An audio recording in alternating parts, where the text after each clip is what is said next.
Monsieur Puff. Monsieur Lourd. Donc, on a fait un geek show sur X-Men vs Star Trek. Ouais, j'ai fermé mon truc. Ouais. X-Men vs. X-Men, c'est Star Trek. C'est ça qu'on a fait. Ouais, c'est ça, que exact. X-Men, c'était Star Trek. Tu penses qu'on est centré? Puis, avant ça, je pense que oui. Puis avant ça, j'avais fait aussi un geek show sur comme c'est quoi un super-héros iconique, puis si un jour ça va être comme Les Big dépassé, tu sais, c'est ça. Qu'est-ce qui fait qu'un super-héros est iconique? Puis ça m'a fait penser aussi beaucoup à à quel point que moi, ça a modifié mes valeurs de ce monde de fiction-là. T'as des valeurs? J'ai des valeurs. Ok. Genre... Non, quand faut que tu y penses, t'as pas de valeur. Ben oui, ok, on comprend ce que tu veux dire. Tu sais, Quel point... X-Men, tout le monde le sait, on en parle souvent, X-Men, c'est sur le racisme. Puis ça l'a vraiment aidé, en fait, à mon ouverture aux différents peuples. Même au point que, tu sais, quand j'étais jeune, je voyais pas vraiment ça, les races dans les gens, tu sais. Ça a pris que quelqu'un vienne me corrompre, là, puis dise quelque chose de méchant, pour que je fasse comme, il y a des différences. Ouais, les gens qui font, je suis pas raciste, mais... Hashtag les gens. Ouais. Ouais, non, c'est ça, merci. Mais, X-Men, ça m'a vraiment appris, c'est ça, accepter les gens. Mais pour formuler, on veut parler de ce qui nous a marqué, puis ce qui nous a... Ce qui a modifié nos valeurs. Ouais, ce qui est le fondement de nos valeurs que la geekerie nous a donné. Quelle valeur la geekerie nous a donné. Oui. C'est ça vraiment qu'on veut exprimer aujourd'hui. Pourquoi j'aime Superman autant, c'est que c'est Shining Knight. Il fait tout le temps le bon choix pour les autres. Il est altruiste dans le tapis, il pense à lui en dernier. Puis ça m'a aidé à déchiffrer quand j'étais jeune ce qui était bon et ce qui était mal. Je sais que c'est comme pas tout le temps bon à notre âge de polariser les choses entre bon et mal. Là. Mais tu sais, j'ai pu comme prendre des actions qui étaient bonnes pour mon voisin. What would Superman do? Ouais, exactement, pour vrai. Ouais. Puis c'est un peu ça dans tout, tu sais. X-Men, tous les personnages des X-Men et les personnages à l'extérieur des X-Men ils étaient pas mal, ils étaient pas gentils. Puis c'est là aussi que c'est venu tamiser l'idée du bon et du mal. Puis X-Men, il n'y avait pas de méchants, il y avait juste des partis pris. Genre. Il y avait juste des gens qui avaient de la peine, tu sais, là. Puis... Mais tu sais, Magneto, c'est un méchant, mais lui, tout ce qu'il voulait, c'est que son peuple à lui, ce qui était les mutants, arrête de se faire dominer, puis mettre à l'esclavage, puis se faire terroriser, puis discriminer. Puis il voulait que son peuple prenne le dessus, puis la manière que lui a appris, c'est parce que lui c'est un juif, la manière que lui, on lui a appris à défendre son peuple, c'est en tuant l'autre peuple. Ouais. C'est directement lié à la Deuxième Guerre mondiale. Là. Mais il était là. Ouais, c'est ça. Fait que tu sais, pour lui, il a juste fait ce qu'il a vu dans sa vie. T'sais. Fait que c'est pas un méchant en tant que tel, c'est quelqu'un qui a vécu des grands traumatismes. Puis ça, tu sais, ça a comme amené... Moi, quand j'ai découvert ça, l'histoire de Magneto, j'ai fait comme « Oh shit, ok, genre... Ça existe pas, le noir et blanc. Genre, il n'y a pas de gentil, il n'y a pas de méchant. » Exactement. Quoique, tu sais, je trouve que quand on est jeune, on a besoin de s'accrocher à l'idée du bien, ce que Superman me donnait, tu sais, là. Moi, j'ai toujours détesté Superman. Puis, après ça, tu sais, X-Men est venu... tu sais... Il y a un dégradé qui s'est créé, là. Il n'y a pas de mauvais, il n'y a pas de mal, il n'y a pas de bien. Quand il y a un mal dans X-Men, c'est Apocalypse, là. C'est comme quelqu'un qui est comme inhumain totalement, puis qui... Mais encore là, Apocalypse, c'est pas la destruction, c'est la dictature, ouais. Puis c'est spécial de voir que c'est pas... Il veut pas tuer tout le monde, mais il veut mettre tout le monde à sa botte. T'sais. C'est vrai, il veut pas tuer personne. Non, il veut pas tuer personne. Lui, c'est pas un meurtrier, là. Ouais. Mais il veut que ça soit ses esclaves. Encore là, c'est être un dictateur, c'est ça. Ouais, mais aussi, il est né dans un endroit où est-ce qu'il était un esclave. Ouais. Puis ça lui a comme appris, c'est ça, ça lui a appris un peu qu'est-ce que... Ça l'a affecté son cerveau sur qu'est-ce qui était l'idée. Encore une fois, pour faire un rappel, Magneto, c'est un juif qui, dans la Deuxième Guerre mondiale. En Sabanur, qui est Apocalypse, c'est un esclave durant le temps des Égyptiens puis la construction des grandes pyramides. Puis la raison pourquoi il a développé ses pouvoirs, ben c'est un petit bébé bleu à la base, c'était comme un rejet. Là. Puis c'est un peu comme l'histoire de Moïse, je pourrais dire. Puis ça serait peut-être un jeu il a été réclamé par les esclaves, je pourrais dire, recueilli par les esclaves. Puis là, il a vu que son peuple faisait partie de l'esclavagisme, puis était détruit à force de construire les pyramides. Fait que lui, il a commencé à utiliser ses pouvoirs pour fonder les pyramides, puis après ça, contrôler les pharaons. C'est quand même assez intense. Encore une fois, il voulait juste protéger son peuple, puis il a vu que en soumettant les autres à sa volonté, le monde allait bien. Fait que c'est ça qu'il veut faire encore. Au début, c'était pas du mal, tu sais, là. Non. Ben, ça part pas d'une mauvaise intention. Non, c'est ça, c'est ça qui est... Tu sais, puis X-Men puis Star Trek, je pense, nous ont appris que ça existe pas le bien puis le mal. Ça existe une différence d'opinion, par contre. Mais Star Trek, moi, m'a appris le genre de regarder toutes les situations de façon intellectuelle. Se sortir d'une situation, analyser ce qui se passe, puis prendre un choix intellectuel qui est peut-être pour le greater good que qu'est-ce que toi tu veux faire, tu sais. Puis l'approche scientifique de ce qu'ils font, je trouve ça vraiment intéressant. Drôle parce qu'on pourrait encore apprendre de Star Trek, parce que une grande chose dans Star Trek, c'est le Prime Directive.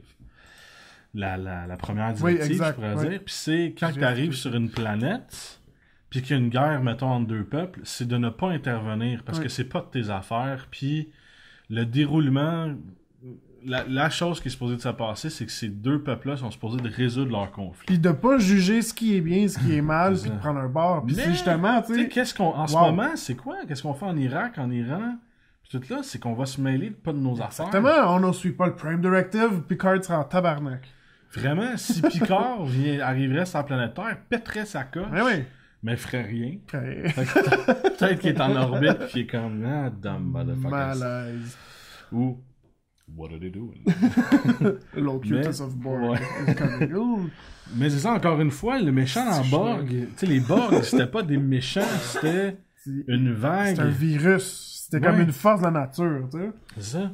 Tu sais, moi, ça tu sais, les grandes choses qui ont été marquantes pour moi dans X-Men puis dans Star Trek, c'est l'acceptation des autres, puis la compréhension que si quelqu'un fait quoi que toi tu considères comme étant mal, mais il y a peut-être des bonnes intentions, tu sais. C'est de pas juger au premier au premier coup d'œil. Là. Ça l'a vraiment modifié mon ADN. Ça m'a fait voir la vie d'une autre façon. Puis même que, tu sais, ce que mes parents m'apprenaient, je prenais tout avec un grain de sel par rapport à ce que ces super-héros-là m'avaient comme démontré, tu sais. Parce que dans Superman, je sais, quand je lisais les bandes dessinées, il y avait beaucoup de dualité et puis de dilemme moral. Il y en avait vraiment beaucoup. Est-ce qu'il faut qu'il fasse un choix vers un autre? Les années 90, c'était ça. Ouais, c'était ça, tu sais. Le classique, je sauve ma girl ou je sauve tous les gens dans le train, genre. Un peu comme Spider-Man aussi, là. Puis dans le fond, tu sais, même si t'essaies de faire les deux, le but, c'est tout le temps être altruiste. Puis, ben, en tout cas, je pense, là. Totalement. Puis ça l'a vraiment appris ça. Puis tu sais, il y a beaucoup de gens qui disent que c'est fade, que c'est vide. Surtout avec l'avenue de tous les nouveaux films qui représentent pas qu'est-ce qu'on est en train de dire. Non, il n'y a rien de ça dans les films. Là. Non.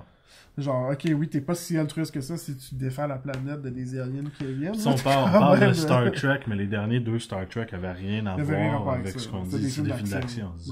Mais tu sais, c'est rendu des films cool. Avec un new trend, mais tu sais, on parle de The Next Generation, puis Voyager. Pis ça aussi, ça s'est fait vraiment niaiser, parce que c'est comme du théâtre, tu sais, puis tout le monde shake. Original Series, qui était très anti-racisme. C'était comme... Star Trek, dans les années 60, là, c'était vraiment contre le racisme. C'est vraiment... Comme Gene Roddenberry forçait, c'est un autre. Mais pense-y, là, en 63, il y avait des États qui étaient encore, qui faisaient de l'esclavagisme encore, là, puis il y avait une blague sur le show, là. Il y avait encore des États qui fucking étaient, tu sais, pense-y comment c'est incroyable, là. Rosa Parks, c'était à quelle année, son affaire? Je sais pas. Mais, tu sais, c'est très intense de voir que... Ben, c'était juste marqué dans la liste à droite. 1913. Non, qu'elle est née. Ouais. Je parle, quand elle dit non dans le boss, fuck you. C'est en quelle année? Je sais pas, mais... 1955. C'est 5 ans avant, tu sais, là, c'est en 63, je pense, Star Trek Original? Ouais. Tu sais, les États-Unis étaient un endroit vraiment étrange, puis Gene Roddenberry a dit non, moi, il va y avoir une black, puis il va y avoir un bonhomme bleu, puis il va y avoir un bonhomme... ouais. Puis un bonhomme, tu sais, justement, avec un quadrillé d'en face, puis... On va parler de la culture puis des différences entre les gens. Hein? C'était pas par exemple. Ouais, c'était très poche. Mais tu sais, ça relatait un fait que avec Khan, qui était dans un ou deux épisodes de la original series, qui était OK, on va-tu parler de la différence culturelle, puis on n'a pas nécessairement besoin de se taper dessus. Mais les méchants de Star Trek étaient incroyables, ils étaient intellectuels, ils disaient, tu sais, ils faisaient comme une séparation entre faire la guerre puis haïr la personne que tu... Non, ils faisaient la guerre parce qu'ils avaient besoin de territoire, mais ils respectaient... Tu sais, il y avait le respect le méchant puis le gentil. Il y avait respect des sociétés, aussi, ils se respectaient. Ouais. Puis c'est un autre aspect, moi, qui m'a beaucoup marqué, puis c'est les livres de Drizzt Do'Urden, qui est de Ira Salvatore. Puis le personnage de Drizzt Do'Urden puis de Wolfgar m'ont énormément... Ben, Brunner aussi, c'est fucking cool. Katie Bree, je m'en calisse. Mais, qui m'a extrêmement marqué, c'est que... Je sais pas si t'es lu. Non, aucun. C'est vraiment débile. J'ai joué. Drizzt Do'Urden, c'est un Dark Elf qui est supposé d'être méchant, puis qui est supposé, tu sais, de faire la guerre parce qu'il a été né puis il a été formé pour ça, mais qui décide de se joindre à un peuple ennemi pour aller apprendre comment ils vivent, puis vivre comme eux autres, puis découvrir la différence. Puis tu sais, là il fait partie du royaume nain, puis son meilleur ami c'est un barbare, puis tu sais, il tombe en amour avec une humaine, puis tu sais, il y a vraiment beaucoup de différences là-dedans.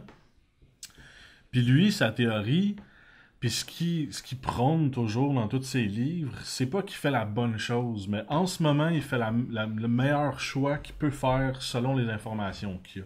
Fait que tu sais, si t'as fait des mauvais choix dans ta vie, c'est pas parce que t'es une mauvaise personne ou parce que t'es cave ou peu importe, c'est parce que t'as fait le meilleur choix que tu pouvais faire à ce moment-là. Puis souvent, on se dit « Ah, j'aurais pas dû faire ça. » Ouais, mais à ce moment-là, t'as fait un choix avec ce que t'avais. Puis t'as fait le meilleur choix possible, tu sais. Tu sais, ça, là, ce que tu dis, là, si on pourrait vivre comme ça, tu sais, les bandes dessinées nous ont mis ça dans nos valeurs, mais souvent, tu sais, on dirait on oublie, right? Quand on fait un choix, on se dit pas, genre, à 31 ans, 32 ans, what would Superman do? Genre, à ce moment-là, tu te dis pas, mais ça devrait perdurer dans nos cerveaux, cette idée-là. Mais encore là, tu sais, combien de fois que tu vis, tu sais, à notre âge, j'aurais dû étudier dans autre chose.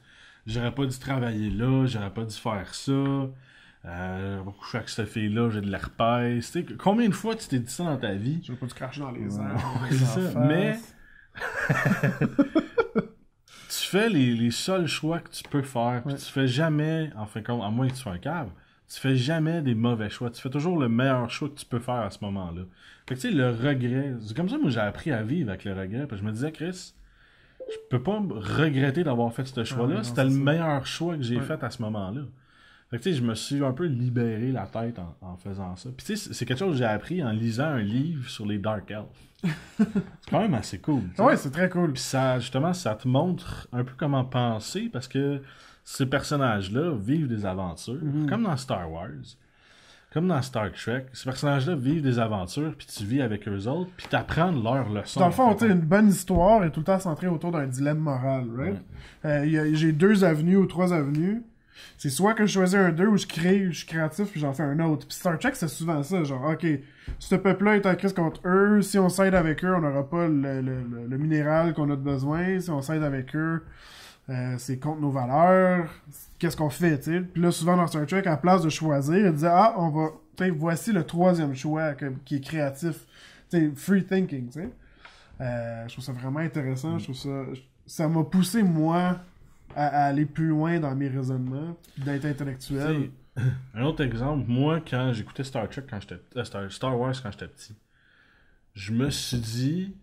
Ah, je trouve ça vraiment cool. Je me suis mis à un peu lire les livres et tout ça. Puis j'ai lu l'histoire d'Anakin, là, qui est vraiment nice. Qui est pas comme dans les films, qui est vraiment plus cool que ça. Puis il n'y a pas de blanc ou noir, encore une fois, dans son histoire. Tu sais, c'est un méchant, c'est un gentil qui devient méchant, qui redevient gentil, qui redevient méchant. Qui redevient gentil. Qui redevient gentil. Mais tu sais, il y a toujours une histoire de moralité. Ouais. Puis comme tu dis, genre, je sais pas comment dire ça. Mais tu le disais bien. Je sais pas pourquoi je t'ai coupé. Non, mais c'est la dualité qui est intéressante. Puis quand on fait face à tout ça, tout au long de notre vie, là, les obstacles qu'on vit, c'est pas des obstacles comme il y a un méchant, faut que je le tue pour aller chercher la princesse. Non, les vrais obstacles dans notre vie, c'est des problèmes complexes, profonds, qui ont rapport souvent avec des dilemmes moraux. Right? C'est presque tout le temps ça, genre. j'aime pas ce que je fais, mais tu sais, si je veux faire autre chose, comment je fais pour ramener l'argent, si je pourrais aller à l'université, j'aurais pas, tu sais, c'est tout le temps des dilemmes par rapport à quel chemin prendre. Mais c'est comment, tu prends toujours encore, si ça revient au choix, tu prends le meilleur chemin que tu peux prendre, Ouais. selon les informations que tu as à ce moment-là. Puis ça peut arriver qu'en plein milieu, tu te dises, tabarnak, j'aurais dû faire l'autre choix, mais Chris, tu le savais pas, tu as fait le meilleur choix possible, tu sais. What would Superman... Non, what would Captain Picard do? Ouais, qu'est-ce que Moi, c'est ça, Captain tu Picard ferait, sais. Plus que Superman, Captain Picard, lui, c'est comme mon vrai droit personnage moral. Superman que je m'énervait veux parce qu'il suivre. faisait toujours la bonne chose, puis c'est facile pour lui. Puis c'est pour ça que moi, ça m'énervait. Parce que c'était facile. Ouais. Puis c'était comme, qu'est-ce qu'il faut que je fasse? Bah, faut juste que j'aille dans le temps, puis je change tout ce qui est arrivé. Fait que je vais spinner autour de la C'était Terre. jamais dur, pas comme Tu sais, Captain c'est ça. Picard. Moi, j'aurais aimé ça qu'à ce moment-là, Superman revienne pas dans le temps, puis qu'il fasse, Chris, je me suis planté. Ouais. Superman J'ai fait ne se d'erreur. plante pas, puis c'est ça qui m'énerve. Mhm. Les personnages de DC ne se plantent pas. Puis je te dis, moi, j'ai pas de grands personnages de DC que je suis comme,